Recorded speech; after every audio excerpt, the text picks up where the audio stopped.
Have you ever thought about a place that is so quiet? A place so peaceful that you can almost hear the moonlight whispering as it touches the ground? Well, let's imagine a place just like that. It's called the Silence Forest. In this magical forest, the big, sleepy trees have leaves made from the softest cotton. So when a little breeze comes to visit, it doesn't rustle. It just makes a soft, gentle poof. Even the little streams here are quiet. They tiptoe over smooth, mossy stones so they can flow along without making even a tiny splash. And right in the middle of this quiet, sleepy world, tucked inside one of those soft cotton leaves, lived a very small creature called a color sprite. And his name was Milo. Now, Milo didn't speak with a voice, not like you and I do. Oh no, he had a much more beautiful way to talk. You see, Milo's feelings would glow right from him as beautiful colors. Whenever he was feeling happy and full of joy, a warm, bright lemon-yellow light would shine from his tiny body. It made all the little dewdrops around him sparkle just like tiny little suns.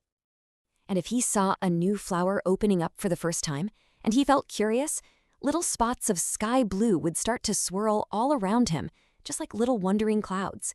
All the animals and sprites in the forest understood Milo's special, quiet language, and they loved to watch the lovely colors that told all the stories that were in his heart. But one evening, just as the first stars were beginning to twinkle hello, a new sound came to the forest. It was a sound that had never, ever been heard there before. It was a deep, low sound, a gum, bum, gum, that made the very ground tremble just a little. The soft cotton leaves shivered on their branches, and the quiet river seemed to stop for a moment, as if it was holding its breath. That sound, it was a voice, a very, very big voice. It belonged to Grom, a giant who came from the faraway creaking mountains. Now, Grom wasn't a mean giant, not at all. He was just very, very big, and he was also very, very lonely. And whenever he tried to ask for a friend, his voice didn't come out like a soft question. It came out like thunder. And at the sound of that big, booming voice, all the little creatures of the Silence Forest got a fright and scurried away to hide. The little bunnies tucked themselves behind soft, mossy rocks, and all the other sprites hid deep, deep inside the cotton leaves, their own colors growing dim because they were scared. Grom sat down with a big, heavy sigh, and that sigh shook the trees. His heart felt just as heavy as his footsteps. All he wanted in the whole world was just one friend, but it seemed like his loud voice just pushed everyone away, leaving him all by himself in the big, quiet forest. Every single creature in the forest heard the giant's loud words. They all heard the noise, but none of them, not a single one, could hear the sad feeling that was hiding deep inside the noise. Well, almost none of them. From his cozy little hiding spot, Milo peeked out. But he wasn't listening with his ears. No, he was watching. He was watching with his heart. And as Milo watched the big giant, he saw something that no one else saw. He saw a color. All around the giant's big, thundering voice, there was a soft, trembling, pale gray color. It looked like a lonely little cloud on a rainy day. And Milo knew that color. Oh, he knew it very well. It was the color of loneliness. He understood then, even though the giant's voice sounded so big and scary, his heart was whispering something very small and very sad.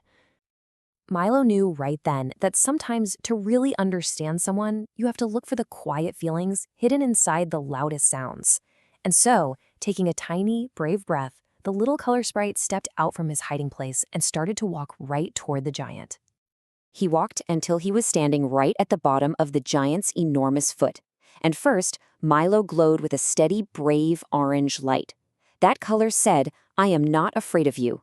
Then, very gently, Milo let his own light change into that same shaky, pale gray color he had seen around the giant.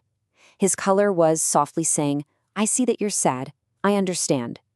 And finally, Milo began to shine with a warm, gentle green, the color of new leaves in the springtime. It was a color that quietly offered, "I will be your friend." The giant, he became very still. His big, booming voice went completely quiet. He looked down, and his huge eyes blinked and blinked, full of wonder at the tiny glowing light. This was the first time anyone had ever come closer to him instead of running away. For the very first time, Grom felt like someone truly saw him. So very, very carefully, trying his best not to make a single sound, Grom lifted his enormous hand. He moved his finger, which was bigger than all of Milo, down and down, so very slowly, toward the little sprite. Milo didn't move. He just stood there, shining his friendly green light even brighter. And then, the tip of the giant's finger gently touched him. And from the giant, there was no thunder, no loud roar, just a tiny puff of air. It was a whisper, so quiet that only Milo could see its color. And its color meant, thank you. That day, the Silence Forest learned a new kind of sound. It was the soft, happy chuckle of a giant, and it didn't sound like thunder anymore. It sounded like the gentle, warm patter of summer rain falling on the cotton leaves. And from that day on, Grom and Milo were the very best of friends. Milo would sit right on Grom's shoulder, glowing his happy colors as they watched the stars pop out one by one in the night sky.